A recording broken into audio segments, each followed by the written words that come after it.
പിതാവിനും പുത്രനും പരിശുദ്ധാത്മാവിനും സ്തുതി. ആദ്യം മുതൽ നമ്മുടെ മേൽ ദൈവകരുണയും മനോഗുണവും എന്നേക്കും ഉണ്ടായിരിക്കട്ടെ. ആമേൻ. ദൈവതിരുനാമത്തിന് മഹത്വം ഉണ്ടാകട്ടെ. കർത്താവായ യേശു ക്രിസ്തുവിൽ ഏറ്റവും വാത്സല്യമുള്ള ദൈവമക്കളെ, ഒരു പ്രാവശ്യം കൂടെ മുഖാമുഖം ഈ മീഡിയയിലൂടെ ദൈവവചനവുമായി ബന്ധപ്പെട്ട് കൂടിക്കാണുവാൻ കർത്താവ് ഭാഗ്യം തന്നതോർത്ത് ഞാൻ ദൈവത്തിന് നന്ദി പറയുകയാണ്. നമ്മളിതിനു മുമ്പ് ഫിലിപ്പിയ ലേഖനത്തിൽ നിന്ന് ചില ധ്യാന ചിന്തകൾ പങ്കിട്ടുകൊണ്ടിരുന്നത് നിങ്ങൾ മറന്നിട്ടില്ല എന്ന് വിചാരിക്കട്ടെ. ഒടുവിൽ പറഞ്ഞു വെച്ചത് അപ്പോസ്തലനായ പൗലോസ് പറഞ്ഞു, മരിക്കുന്നത് ലാഭമാണ്, മരിക്കുന്നതിന് നഷ്ടമല്ലെന്നും, മരിക്കുന്നത് ഒരാളുടെ ജീവിതത്തിൻ്റെ അവസാനമല്ലെന്നും, അത് പ്രമോഷനോട് കൂടിയ ഒരു ട്രാൻസ്ഫറാണെന്നും, മരണാനന്തരം അവർ സജീവനാണെന്നും, അവർ ദൈവത്തെ ആരാധിച്ചുകൊണ്ട് ദൈവം മുമ്പിൽ ഇരിക്കുകയാണെന്നും വചന വെളിച്ചത്തിൽ ഉദാഹരണ സഹിതം അന്ന് പങ്കിട്ടത് നിങ്ങൾ മറന്നുപോയിട്ടില്ല എന്ന് വിചാരിക്കട്ടെ. ഫിലിപ്പിയ ലേഖനത്തിൽ പൗലോസ്ലീഹ തരുന്ന വളരെ മനോഹരമായ മറ്റൊരു ധ്യാനമുണ്ട്. ഒരു വിശ്വാസി വിനയാന്വിതനായിരിക്കണം എന്നാണ് അപ്പോസ്തലനായ പൗലോസ് ഓർമ്മിപ്പിക്കുന്നത്. ഫിലിപ്പിയ ലേഖനത്തിലെ 2-ാം അധ്യായത്തിലെ 3-ാമത്തെ തിരുവചനത്തിലാണ് വിനയപ്പെടുവാനായിട്ട് അപ്പോസ്തലനായ പൗലോസ് ഓർമ്മിപ്പിക്കുന്നത്. 2-ാം അധ്യായത്തിലെ 3-ാമത്തെ തിരുവചനം ഇങ്ങനെയാണ്: ശാഠ്യത്താലോ ദുരഭിമാനത്താലോ ഒന്നും ചെയ്യാതെ താഴ്മയോടെ ഓരോരുത്തൻ മറ്റുള്ളവനെ തന്നേക്കാൾ ശ്രേഷ്ഠനെന്ന് എണ്ണിക്കൊള്ളുവീൻ. ഓരോരുത്തൻ സ്വന്തം ഗുണമല്ല, മറ്റുള്ളവൻ്റെ ഗുണവും കൂടെ നോക്കണം. തന്നേക്കാൾ ശ്രേഷ്ഠനാണ് മറ്റുള്ളവരെന്ന് എണ്ണുവാനുള്ള മനസ്സ് ഒരു ദൈവ പൈതലിനുണ്ടായിരിക്കണമെന്ന് അപ്പോസ്തലനായ പൗലോസ് നമ്മെ ഓർമ്മിപ്പിക്കുകയാണ്. പ്രിയപ്പെട്ടവരെ, പലപ്പോഴും എനിക്കും നിങ്ങൾക്കും കഴിയാതെ പോകുന്ന ഒരു കാര്യമാണ് ഇവിടെ ഓർമ്മിപ്പിക്കുന്നത്. വിനയപ്പെടാൻ കഴിയുന്ന ഒരാൾക്ക് മാത്രമേ മറ്റുള്ളവരെ മാനിക്കാൻ കഴിയുകയുള്ളൂ. അർത്ഥാൽ ഒരു അഹങ്കാരിയായ മനുഷ്യന് ഒരിക്കലും മറ്റൊരാളെ മാനിക്കാൻ കഴിയില്ല. നമ്മുടെയൊക്കെ ഏറ്റവും വലിയ പ്രശ്നം അതുതന്നെയാണ് പ്രിയപ്പെട്ടവരെ.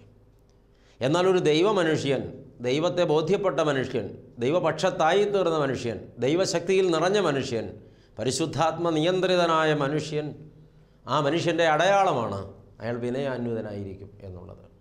എല്ലാവരെയും തന്നേക്കാൾ ശ്രേഷ്ഠനെന്ന് എണ്ണുവാൻ, ഒരു ദുരഭിമാനവും ശാഠ്യവും കൂടാതെ എല്ലാവരോടും വിനയത്തോട് പെരുമാറുവാൻ ഒരു ഭാഗ്യവാനായ ദൈവ പൈതലിന് കഴിയും. ശരിക്കും അഹങ്കാരത്തെക്കുറിച്ച് വിലയിരുത്തുമ്പോൾ വീഴ്ച പറ്റിയ മനുഷ്യൻ സ്വാഭാവികമായും ഒരു അപകർഷതാബോധത്തിൻ്റെ പിടിയിലായിരിക്കും. അത് മനഃശാസ്ത്രപരമായൊരു വിഷയമാണ്. തെറ്റുപറ്റിയ ഒരു മനുഷ്യൻ, വീഴ്ച പറ്റിയ ഒരു മനുഷ്യൻ സ്വാഭാവികമായും ഒരു അപകർഷതാബോധത്തിൻ്റെ പിടിയിൽ വീഴും. എനിക്ക് തെറ്റുപറ്റി, അത് 4 ആൾ അറിഞ്ഞിരിക്കുന്നു, അല്ലെങ്കിൽ 4 ആൾ അറിയാൻ സാധ്യതയുണ്ട്.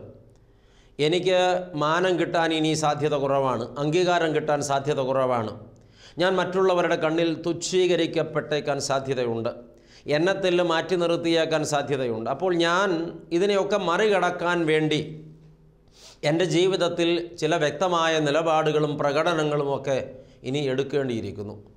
അപ്പോൾ അങ്ങനെ ഒരു കാഴ്ചപ്പാടിലേക്ക് മനുഷ്യനെത്തുമ്പോൾ ഈ അപകർഷതാബോധം ഒരു മനുഷ്യനെ സ്വയകേന്ദ്രീകൃതനാക്കി തീർക്കുന്നു എന്നാണ് മനഃശാസ്ത്രമതം. ഒരു മനുഷ്യനെ അത് സ്വയകേന്ദ്രീകൃതനാക്കി തീർക്കുന്നു. ആ മനുഷ്യൻ പിന്നെ അയാളെക്കുറിച്ച് മാത്രം ചിന്തിച്ചു തുടങ്ങുകയായി, അയാളെ പ്രൊമോട്ട് ചെയ്യാൻ, സ്വയം പ്രൊമോട്ട് ചെയ്യാനുള്ള ലക്ഷ്യവും കാഴ്ചപ്പാടുകളും അയാളിൽ രൂപപ്പെട്ടു വരികയായി. പിന്നെ അയാൾ ചെയ്യുന്നതെല്ലാം ഈ സ്വയകേന്ദ്രീകൃതമായ നിലപാടുകളായി മാറുകയായി. ഇത് ഒരളവ് വരെ വീഴ്ച പറ്റിയ മനുഷ്യൻ്റെ അപകർഷതാബോധത്തിൽ നിന്ന് ഉടലെടുക്കുന്ന ഒരു പ്രത്യേകതരം മനോഭാവമാണെന്നാണ് മനസ്സിലാക്കേണ്ടത്. സ്വയകേന്ദ്രീകൃതനായ മനുഷ്യൻ എപ്പോഴും അഹങ്കാരിയായിരിക്കും എന്നുള്ളതാണ് അതിൻ്റെ വേറെ ഒരു കുഴപ്പം. സ്വയകേന്ദ്രീകൃതനാകുന്നത് അപകർഷതാബോധത്തിൽ നിന്നാണ്. സ്വയകേന്ദ്രീകൃതനായാൽ പിന്നെ ആ മനുഷ്യൻ തികച്ചും അഹങ്കാരിയായി മാറുകയാണ്. ഉന്നതഭാവമുള്ളവൻ, മറ്റുള്ളവരെക്കാൾ താൻ ശ്രേഷ്ഠനാണെന്ന് നടിക്കുന്നവൻ, മറ്റുള്ളവരെ കൊണ്ടത് അംഗീകരിപ്പിക്കുവാൻ ബന്ധപ്പെടുന്നവൻ, ഈ നിലകളിലൊക്കെ അപകർഷതാബോധമുള്ള ആളുടെ നിലപാടുകൾ മാറുകയായി. അപകർഷതാബോധം ഈ മനുഷ്യനെ വലിയ കുഴപ്പത്തിലാണ് എത്തിക്കുന്നത്. നമ്മൾ അറിഞ്ഞോ അറിയാതെയോ നമ്മളുടെ ജീവിതത്തിൽ എന്നൊക്കെയോ സംഭവിച്ചു പോയ ചില വീഴ്ചകൾ, നമുക്ക് പറ്റിപ്പോയ ചില അമളികൾ, ചില അബദ്ധങ്ങൾ നമ്മളെ അപകർഷതാബോധത്തിൻ്റെ പിടിയിലേക്ക് വലിച്ചിഴച്ചു കൊണ്ടുപോയില്ലേ? ഈ അപകർഷതാബോധം നമ്മെ സ്വയകേന്ദ്രീകൃതരും സ്വയത്തെക്കുറിച്ച് ചിന്തിക്കുന്നവരും സ്വയം പ്രകാശിതരാകാൻ ഇഷ്ടപ്പെടുന്നവരുമാക്കി മാറ്റിയില്ലേ? അത് നമ്മെ അഹങ്കാരികളും മറ്റുള്ളവരെ തുച്ഛീകരിക്കുന്നവരും സ്വയം പുകഴ്ത്തുന്നവരും സ്വയം പ്രദർശിപ്പിക്കുന്നവരുമാക്കി മാറ്റിയില്ലേ? ഇത് ഞാനെന്തോ ആണ് എന്ന് മറ്റുള്ളവരെ കൊണ്ട് അംഗീകരിപ്പിച്ചിട്ട് തനിക്ക് പറ്റിയ വീഴ്ചയിൽ നിന്ന് പുറത്തു കിടക്കാനും തന്നെ മറ്റുള്ളവരെ കൊണ്ട് നല്ലയാളെന്ന് അല്ലെങ്കിൽ കഴിവുള്ളയാളെന്നൊക്കെ പറയിപ്പിക്കാനുമുള്ള ഒരു മനുഷ്യൻ്റെ ത്വരയിൽ നിന്നാണ് ഈ അഹന്ത ഉടലെടുക്കുന്നത്. അല്ലെങ്കിൽ അതാണ് ഈ അഹന്ത എന്നൊക്കെ പറഞ്ഞു വയ്ക്കുമ്പോൾ ദൈവമക്കളെ നമ്മൾ ഒരു തിരുത്തപ്പെടലിലേക്ക് വരേണ്ടതായിട്ടുണ്ട്. എന്നാൽ യഥാർത്ഥത്തിൽ രക്ഷിക്കപ്പെട്ട ഒരു ദൈവ പൈതൽ ദൈവകേന്ദ്രീകൃതനാകയാൽ തികച്ചും എവിടെയും എപ്പോഴും ആയിരിക്കണമെന്നാണ് അപ്പോസ്തലൻ പറയുന്നത്. ഇത് എൻ്റെയും കുമ്പസാരമാണ് പ്രിയപ്പെട്ടവരെ. നമ്മളൊക്കെ ഒരുപാട് ഇരുന്ന് ആലോചിക്കേണ്ട വിഷയമാണ്.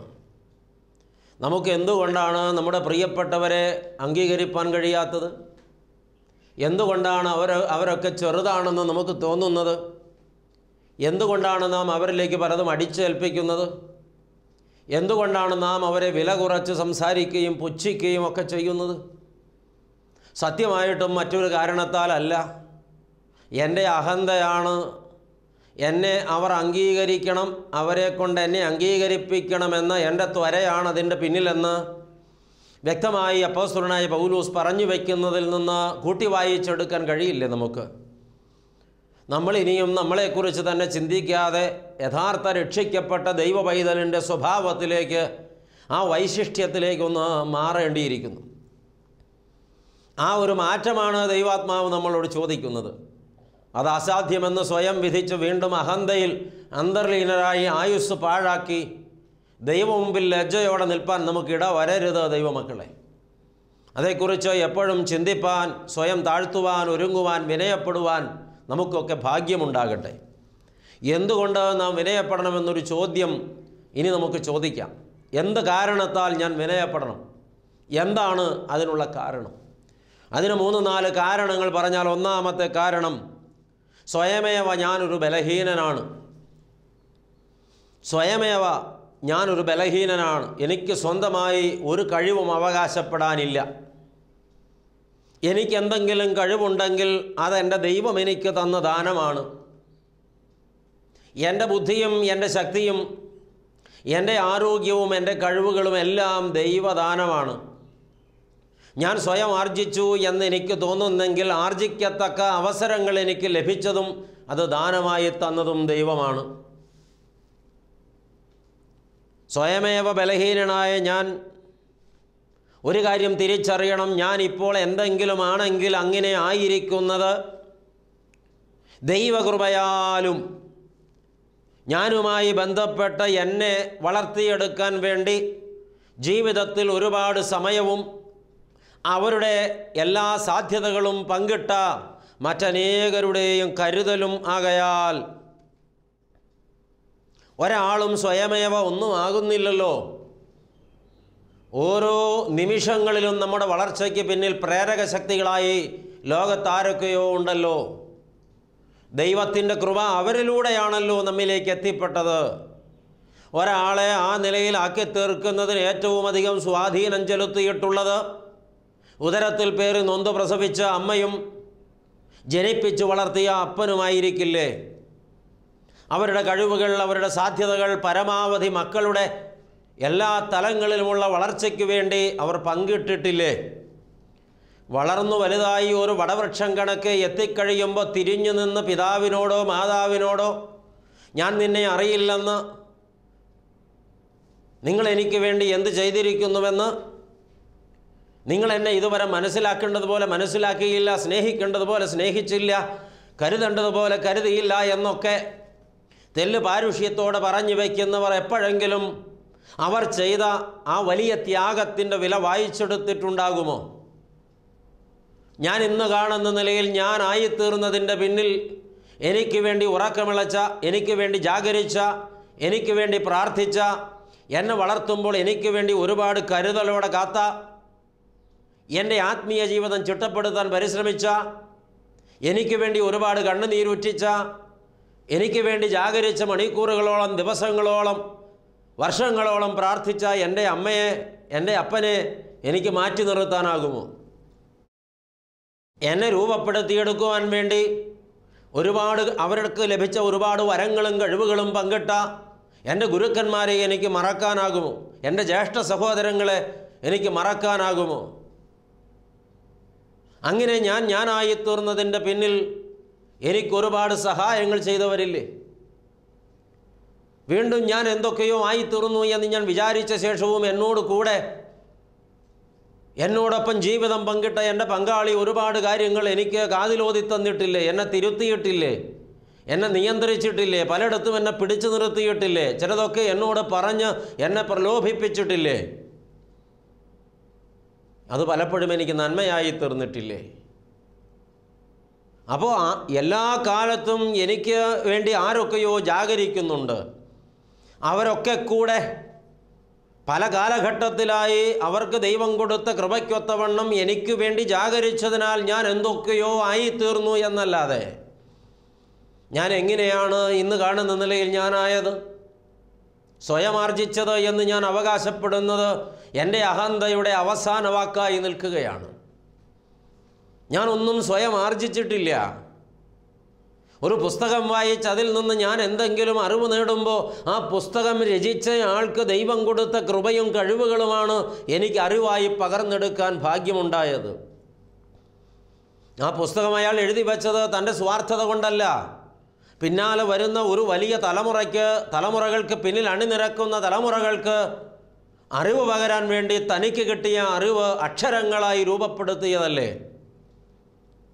ഒരുപക്ഷെ എനിക്ക് മുമ്പ് പ്രഭാഷണങ്ങൾ നടത്തിയ എത്രയോ പേരുടെ പ്രഭാഷണങ്ങളിൽ അന്തർലീനമായി കിടന്ന ആത്മീക രഹസ്യങ്ങൾ എപ്പോഴോ കാതിൽ കേട്ടത് എന്നിലൂടെ കുറെ കൂടെ വിപുലമായ അർത്ഥവ്യാപ്തിയോടെ വീണ്ടും പ്രഘോഷിക്കപ്പെടുമ്പോൾ മുൻപ് മൂലമായി പറഞ്ഞവരിലല്ലേ അതിൻ്റെ ശക്തി കേന്ദ്രീകരിക്കപ്പെട്ടത്?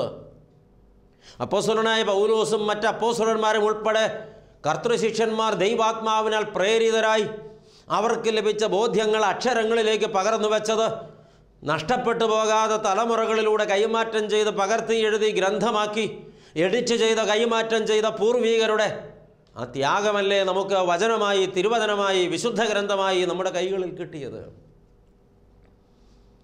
ദൈവത്തിൻ്റെ കൃപയും മറ്റനേകരുടെ കരുതലുമാണ് ഞാൻ എന്തെങ്കിലും ആണെങ്കിൽ അങ്ങനെ ആയതിൻ്റെ പിന്നിലെന്ന് ഞാൻ അറിയണം. അതുകൊണ്ട് തന്നെ എനിക്ക് അഹങ്കരിക്കാൻ ഒന്നുമില്ല. ഞാൻ എന്തെങ്കിലും ആയതിൻ്റെ പിന്നിൽ ഞാനല്ല. രണ്ട് ശക്തികളാണ് പ്രധാന പ്രേരകമായത്. ഒന്നെൻ്റെ തമ്പുരാൻ്റെ കൃപ.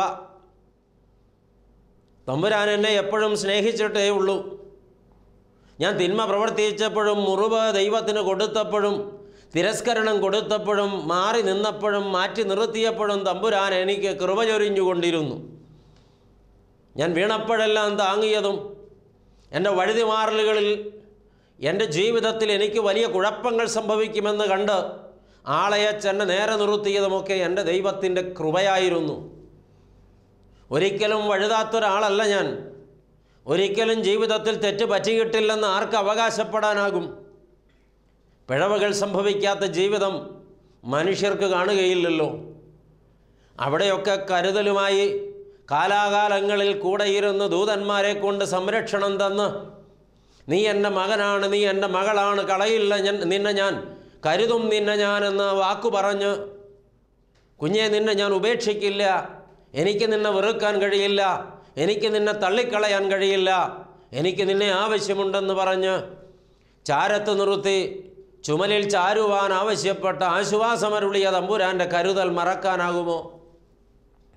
അപ്പോൾ ആ കൃപയാൽ ദൈവം ഒരുക്കി നിർത്തിയ മാതാപിതാക്കൾ മുതൽ ഇങ്ങോട്ട് നമ്മുടെ ഈ ജീവിതയാത്രയ്ക്കിടയിൽ നമുക്ക് താങ്ങായി, തണലായി, അറിവായി, ഉപദേശമായി, തിരുത്തലായി, ആവേശമായി, ഉണർവായി നമ്മുടെ കൂടെ സഞ്ചരിച്ച, നമുക്ക് വേണ്ടി സഹിച്ച ഒരുപാട് പേരുടെ ത്യാഗവും സമർപ്പണവുമല്ലേ നമ്മളാക്കി തീർത്തത്. ദൈവത്തിന് പുകഴ്ചയ്ക്കും മറ്റുള്ളവർക്ക് ആദരവ് നൽകുവാനും വേണ്ടി എൻ്റെ ജീവിതത്തെ വേർതിരിക്കണം. എൻ്റെ ജീവിതം മൂലം ദൈവത്തിന് പുകഴ്ചയുണ്ടാകണം. എൻ്റെ വാക്കുകൾ, എൻ്റെ കാഴ്ചകൾ, എൻ്റെ നടപടികൾ, എൻ്റെ ജീവിത ശൈലി, എൻ്റെ പെരുമാറ്റം, എൻ്റെ ക്രയവിക്രയമൊക്കെ ദൈവത്തിന് പുകഴ്ചയുണ്ടാക്കണം. എൻ്റെ ജീവിതശൈലി മൊത്തത്തിൽ, അതെൻ്റെ വസ്ത്രധാരണ രീതി ഉൾപ്പെടെ എൻ്റെ ജീവിതത്തിൻ്റെ സമസ്ത മേഖലകളും ദൈവത്തിന് പുകഴ്ച കരേറ്റുന്നതാകണം. കാരണം ആവർത്തിക്കട്ടെ, ഞാനായി നിൽക്കുന്നത് എൻ്റെ ദൈവത്തിൻ്റെ കൃപയാലത്രേ. അപ്പോൾ എൻ്റെ ജീവിതം ദൈവത്തിൻ്റെ പുകഴ്ചയ്ക്ക് കാരണമാകണം. ഒപ്പം എന്നെ ഞാനാക്കി നിർത്തുവാൻ വേണ്ടി ജീവിതം ഹോമിച്ച് ത്യാഗമനുഷ്ഠിച്ചവരെ ഞാൻ ഓർത്തിട്ട് അവർക്ക് ഞാൻ ആദരവ് നൽകാൻ കടപ്പെട്ടിരിക്കുന്നു. ജീവിതത്തിൽ നമുക്ക് നല്ല പാഠമോദിത്തരാൻ വീട്ടിൽ വന്ന യാചകർക്കും കഴിയും. നമ്മുടെ പറമ്പിലോ പാടത്തോ പണിയെടുക്കുന്ന പാവപ്പെട്ട കൃഷിവലന്മാർക്ക് കഴിയും. അവരവരുടെ ജീവിതം കൊണ്ട് പലപ്പോഴായി പല പാഠങ്ങൾ നമുക്ക് കാതിലോതി തന്നിട്ടുണ്ട്, കണ്ണുകൊണ്ട് കാണാൻ ഭാഗ്യം തന്നിട്ടുണ്ട്. കഠിനമായി കായികാധ്വാനം ചെയ്ത് ജീവിതം കെട്ടിപ്പടുക്കുമ്പോഴും അവിഹിതമായതൊന്നും എനിക്ക് വേണ്ട, അനർഹമായത് ഞാൻ കൈനീട്ടി വാങ്ങുകയില്ല എന്ന് ശാഠ്യം പിടിക്കുന്ന ഒരു പാവപ്പെട്ട കൂലിവേലക്കാരൻ പറയാതെ പറയുന്നുണ്ടൊരു പ്രമാണം നമ്മോട്. അനർഹമായതൊന്നും കയ്യിൽ വാങ്ങരുത്, അത് സൂക്ഷിച്ച് വയ്ക്കരുത്, അത് ജീവിതത്തിൻ്റെ ഭാഗമാക്കരുത് എന്ന്. ആർക്കാണ് നമ്മളെ പാഠം പഠിപ്പിക്കാൻ കഴിയാത്തത്? നാം നിസ്സാരരെന്ന് എണ്ണി ഒരുപക്ഷെ അവഗണിക്കുന്ന പലരും ഒരുപാട് പാഠങ്ങൾ നമ്മെ പഠിപ്പിക്കുന്നുണ്ടല്ലോ പ്രിയപ്പെട്ടവരെ. വഴിയിലൂടെ നടന്നു പോകുന്ന ആളുകൾ വരിവരിയായി ചെന്ന് കയറിയത് വിശാലമായ ഒരു പാർക്കിലേക്കായിരുന്നു. ആ പാർക്കിലിരുന്നവർ കടല കുറിച്ചു, ചിലർ പോപ്കോൺ വാങ്ങി തിന്നു. കടല പൊതിഞ്ഞ കടലാസും പോപ്കോൺ വാങ്ങിക്കൊണ്ടുവന്ന കപ്പുമൊക്കെ ആ പച്ചപ്പുൽപരവതാനിയിൽ അവിടെ എറിഞ്ഞിട്ട് തിന്നതിൻ്റെ വേസ്റ്റും അവിടെ കുടഞ്ഞിട്ടിട്ട് ആളുകൾ തട്ടിപ്പടഞ്ഞെഴുന്നേറ്റ് പോയി. അതൊരു പൊതുസ്ഥലമാണെന്ന്, അത് വൃത്തിയായി സൂക്ഷിക്കണമെന്ന് അവരാരും നനച്ചില്ല. എന്നാൽ മാതാപിതാക്കളോടൊപ്പം പാർക്കിൽ വന്ന 5 വയസ്സിൽ താഴെ പ്രായമുള്ള ഒരു പിഞ്ചുകുഞ്ഞ്, ആ കുഞ്ഞ് ഈ കടലാസ് ചിതറിക്കിടക്കുന്നതെല്ലാം ഓടി നടന്ന് പെറുക്കി ആ പാർക്കിന് അവിടെവിടങ്ങളിൽ വെച്ചിരിക്കുന്നതായി വേസ്റ്റ് ബിന്നിൽ കൊണ്ടുപോയി ഇടുമ്പോൾ ഇത് നോക്കി നിൽക്കുന്ന ഒരു മനുഷ്യന് ഈ 5 വയസ്സ് തികഞ്ഞിട്ടില്ലാത്ത കുഞ്ഞ് ഗുരുസ്ഥാനീയനായി മാറുകയല്ലേ? ആരാണ് നമുക്ക് പാഠമോദി തരാത്തത്? ദൈവമക്കളെ, നിങ്ങൾ സോഷ്യൽ മീഡിയയിലൂടെ ശ്രദ്ധിച്ചു കാണുമോ? മനുഷ്യർ മറക്കുന്നത് പക്ഷികൾ ചെയ്യുന്നു. ഒരു കാക്ക ആളുകൾ റോഡിൽ എറിഞ്ഞുപേക്ഷിച്ചു പോയതായ ചപ്പുചവറുകൾ കൊത്തിയെടുത്ത് വേസ്റ്റ് ബിന്നിൽ കൊണ്ടുപോയി ഇടുന്ന ഒരു കാഴ്ച. ആരെങ്കിലും എഡിറ്റ് ചെയ്ത് അങ്ങനെ ഏതെങ്കിലും വിധത്തിൽ കമ്പ്യൂട്ടറിൻ്റെ സഹായത്തോടെ രൂപപ്പെടുത്തിയെടുത്തതായ ഒരു വീഡിയോ ആണോ എന്ന് പോലും സംശയിച്ചു പോകും. ആണോ എനിക്കറിയില്ല. അതൊരു പക്ഷി സ്വയമേവ ചെയ്തതാണെങ്കിൽ ആ പക്ഷിയുടെ വിവേകം മനുഷ്യനില്ലാതെ പോകുന്നുവോ? ആരാണ് ഗുരുസ്ഥാനത്ത് വരാത്തത്? ആരുടെ മുമ്പിലാണ് നമുക്ക് അഹങ്കരിക്കാൻ കഴിയുക? ആരെയാണ് തെല്ല് മാറ്റി നിർത്താൻ കഴിയുക? ആരെയാണ് പുച്ഛിക്കാൻ കഴിയുക? ഈ ലോകത്തുള്ളതെല്ലാം നമുക്ക് ഗുരുസ്ഥാനത്ത് നിൽക്കും. ചിലപ്പോൾ മൃഗങ്ങൾ പോലും അങ്ങനെ നിൽക്കും. ദൈവമക്കളെ, അപ്പോൾ സ്വാഭാവികമായും ഞാൻ വിനയപ്പെടണം. ഞാനായിത്തീർന്നതിൻ്റെ പിന്നിൽ, എൻ്റെ അറിവുകൾ ഇന്ന് കാണുന്ന നിലയിൽ എത്തിപ്പെട്ടതിൻ്റെ പിന്നിൽ, ഇന്ന് ഞാൻ എന്തെങ്കിലും ആർജിച്ചെങ്കിൽ അതൊക്കെ ആർജിക്കാൻ എനിക്ക് ഇട വന്നതിൻ്റെ പിന്നിൽ പ്രകൃതി ശക്തികളുണ്ട്, പക്ഷിമൃഗാദികളുണ്ട്, പാവപ്പെട്ട മനുഷ്യരുണ്ട്, വീട്ടിൽ യാതകവൃത്തിക്ക് വന്നവരുണ്ട്, മാതാപിതാക്കളുണ്ട്. പറഞ്ഞു പോയാൽ ഈ ഞാനുമായി ബന്ധപ്പെട്ട എൻ്റെ ജീവിതത്തിൽ എന്നോട് ഇടപെട്ട മുഴുവൻ ആളുകളും ഞാൻ അറിഞ്ഞോ അറിയാതെയോ ഒരുപാട് പാഠങ്ങൾ എനിക്ക് ഓതിത്തന്നിട്ടുണ്ട്. അതുകൊണ്ട് ഞാൻ വിനയപ്പെടണം എല്ലാവരുടെയും മുമ്പിൽ. മാത്രമല്ല, എനിക്ക് എപ്പോഴും ഒരു ബോധമുണ്ടാകണം. എൻ്റെ ദൈവത്തിൻ്റെ കൃപയും ചുറ്റും നിൽക്കുന്ന ആളുകളുടെയും ഈ പ്രകൃതിയുടെയും ഒക്കെ സ്വാധീനവുമാണ് എൻ്റെ ഈ വ്യക്തിത്വത്തിൻ്റെ, എൻ്റെ ഈ നിലനിൽപ്പിൻ്റെയൊക്കെ പിന്നിലുള്ള പ്രേരക ശക്തികൾ. അതുകൊണ്ട് അതിനോടെല്ലാം ആദരവും ബഹുമാനവും കാണിക്കണം. എല്ലാറ്റിലും ഉപരി സത്യദൈവത്തോട്, ദൈവത്തിൽ നിന്നാണ് എല്ലാം പുറപ്പെടുന്നത് എന്ന ബോധത്തോടെ. ദൈവമക്കളെ, യേശുക്രിസ്തു അവൻ്റെ ശിഷ്യന്മാരുമൊത്ത് യോർദാൻ്റെ കടവിൽ അക്കരെ സ്നാനം കഴിപ്പിക്കുന്നു. യോഹന്നാൻ്റെ ശിഷ്യന്മാരുമായി യഹൂദന്മാരിൽ ചിലർക്ക് ചില തർക്കങ്ങളൊക്കെ ഉണ്ടായി. യോഹന്നാൻ എന്ന് തടവിൽ കിടക്കുകയാണ്. തർക്കമുണ്ടാക്കിയവർ തടവറയിൽ കിടക്കുന്ന യോഹന്നാനെ സന്ദർശിച്ച് അവനോട് പറഞ്ഞു, ഗുരു, നീയാണല്ലോ യോർദാൻ്റെ കടവിൽ മാനസാന്തരം പ്രസംഗിച്ച് ആളുകളെ കഴുകി സ്നാനപ്പെടുത്തി വിശുദ്ധിയിലേക്ക് വരുവാൻ ആഹ്വാനം ചെയ്തത്. നിന്റെ കൈക്കീഴിൽ സ്നാനമേറ്റവൻ നസറേത്തുകാരൻ യേശു, അവൻ നേരിട്ട് ചെയ്യുന്നില്ലെങ്കിലും അവൻ്റെ ശിഷ്യന്മാർ മുഖേന യോർദാൻ്റെ അങ്ങേക്കടവിൽ ഒരുപാട് പേർക്ക് സ്നാനം കൊടുക്കുന്നതായി ഞങ്ങൾ അറിയുന്നു. അപ്പോൾ യോഹന്നാൻ പറയുന്നൊരു മറുവാചകമുണ്ട്. യോഹന്നാൻ എഴുതിയ രക്ഷാസുവിശേഷം 3-ാം അധ്യായത്തിൻ്റെ 27-ാമത്തെ തിരുവചനത്തിൽ അതിന് യോഹന്നാൻ സ്വർഗത്തിൽ നിന്ന് കൊടുത്തിട്ടല്ലാതെ മനുഷ്യന് ഒന്നും ലഭിപ്പാൻ കഴിയില്ല. യോഹന്നാൻ പറഞ്ഞത് വലിയ ഒരു പാഠമാണ് പ്രിയപ്പെട്ടവരെ. സ്വർഗത്തിൽ നിന്ന് കൊടുത്തിട്ടല്ലാതെ മനുഷ്യന് ഒന്നും ലഭിപ്പാൻ കഴിയില്ല. ലോകത്താരൊക്കെ എന്തൊക്കെ ആർജിച്ചിട്ടുണ്ടെങ്കിലും ഈ വാചകം അവിടെയൊക്കെ യാഥാർത്ഥ്യമായി അംഗീകരിക്കപ്പെടണം. സ്വർഗത്തിൽ നിന്ന് നൽകിയതാണ്. കലാപരമായ കഴിവുകളുള്ളവർക്ക് ആ കഴിവുകൾ സ്വർഗത്തിൽ നിന്ന് നൽകപ്പെട്ടതാണ്. മനോഹരമായ കവിതകളിലൂടെ വലിയ അത്ഭുതാവഹമായ ചിന്തകൾ പിന്തുടരുന്ന, വായിക്കുന്ന, കേൾക്കുന്ന ആളുകളിലേക്ക് സന്നിവേശിപ്പിക്കുന്നവരിലേക്ക് ആ ചിന്തകൾ സ്വർഗത്തിൽ നിന്ന് നൽകപ്പെട്ടതാണ്. മനോഹരമായ സാഹിത്യകൃതികളിലൂടെ ചരിത്രത്തിൽ ഇടം പിടിച്ച ആളുകൾക്കെല്ലാം ആ ചിന്താഗതിയും അത് മനോഹരമായി അവതരിപ്പിക്കാനുള്ളതായ കഴിവും സ്വർഗത്തിൽ നിന്ന് നൽകപ്പെട്ടതാണ്. പ്രഭാഷണ കലയിൽ അഗ്രഗണ്യരായ ഒരുപാട് ആളുകൾ ചരിത്രത്തിലുണ്ടല്ലോ.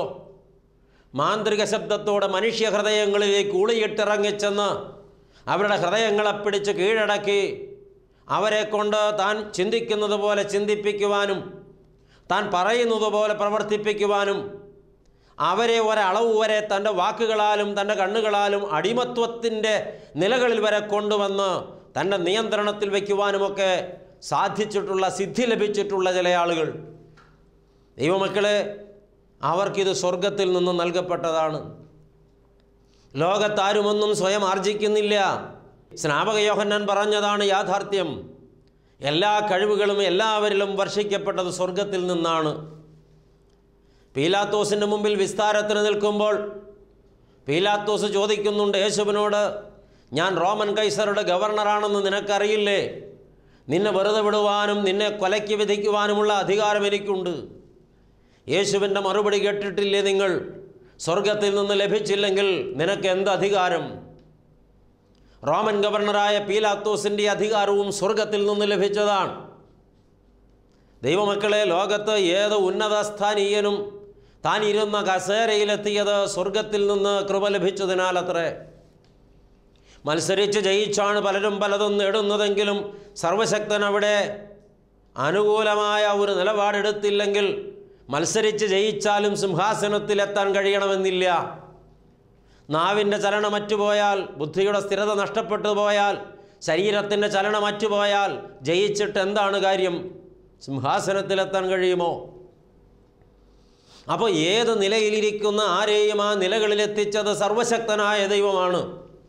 ഉയരത്തിൽ നിന്ന് ലഭിച്ചിട്ടല്ലാതെ ആരുമൊന്നും ആർജിക്കുന്നില്ല എന്ന ആത്മീക സത്യം അറിയുവാൻ നമുക്ക് ഭാഗ്യമുണ്ടായാൽ നാം അറിയാതെ സ്വയം താഴും. പ്രിയപ്പെട്ടവരെ, ഈ താഴ്മ ധരിക്കാനാണ് ഏറ്റവും പ്രയാസം. ലോകത്ത് ജീവിക്കുന്ന മനുഷ്യന് ഏറ്റവും പ്രയാസമുള്ള കാര്യങ്ങളിലൊന്ന് താഴ്മ ധരിക്കേണ്ടി വരിക, അല്ലെങ്കിൽ അത് സാധ്യമാവുക എന്നുള്ളതാണ്. വിനയപ്പെടാൻ ഒരു മനുഷ്യൻ്റെ അഹങ്കാരം അയാളെ സമ്മതിക്കുന്നില്ല. അതുകൊണ്ട് പ്രിയപ്പെട്ടവരെ, നാം ചിന്തിക്കണം, നാം തിരുത്തണം, തിരുത്തപ്പെടണം. നാം വിനയപ്പെട്ടേ മതിയാകൂ. എന്തുകൊണ്ടെന്നാൽ ഞാനും നിങ്ങളും സ്വയമേവ ബലഹീനരാണ്. ഒരു കഴിവും അവകാശപ്പെടാനില്ല. വചനം പഠിപ്പിക്കുന്നു, ഏത് മനുഷ്യനും ഉറച്ചു നിന്നാലും ഒരു ശ്വാസം അത്രയാകും. പുറത്തേക്ക് പോയ ശ്വാസം തിരിച്ചകത്തേക്കെടുക്കാൻ കഴിഞ്ഞില്ലെങ്കിൽ ആയുസ് തീർന്നില്ലേ നമ്മുടെ? അത്രയ്ക്കേ ഉള്ളൂ നമ്മുടെ ആയുസ്സിൻ്റെ ബലമെന്നറിഞ്ഞിട്ട് നമുക്ക് വിനയപ്പെടാൻ കഴിയണം. എന്തുകൊണ്ട് ഞാൻ വിനയപ്പെടണമെന്ന ചോദ്യത്തിൻ്റെ ഒരു ഉത്തരമേ പറഞ്ഞുള്ളൂ. ഇനി ഉത്തരങ്ങൾ ചിലത് അതിൻ്റെ പിന്നിലുണ്ട്.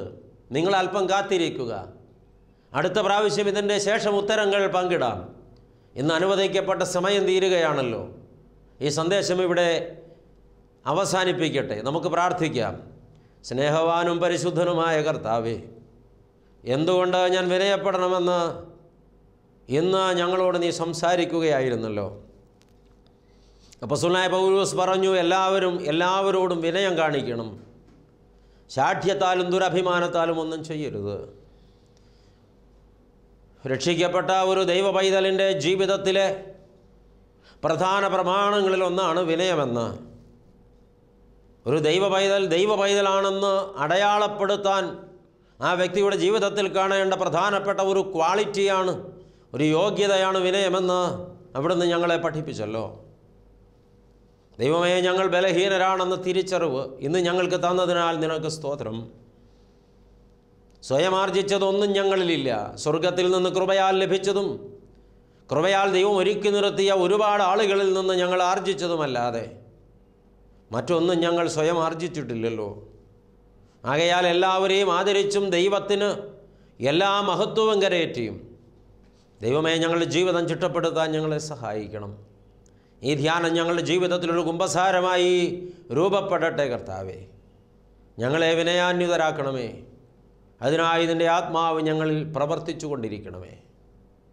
ഞങ്ങളെ വിനയപൂർവ്വം താഴ്ത്തി പാദപീഠത്തിൽ അർപ്പിക്കുന്നു. പ്രാണപ്രിയ, പ്രാർത്ഥന കേട്ടതുകൊണ്ട് സ്തോത്രം. ഞങ്ങൾ നിനക്കും നിൻ്റെ പിതാവിനും പരിശുദ്ധാത്മാവിനും സ്തുതിയും സ്തോത്രവും സമർപ്പിക്കുന്നു, ഇപ്പോഴും എപ്പോഴും എന്നേക്കും തന്നെ. ആമേൻ.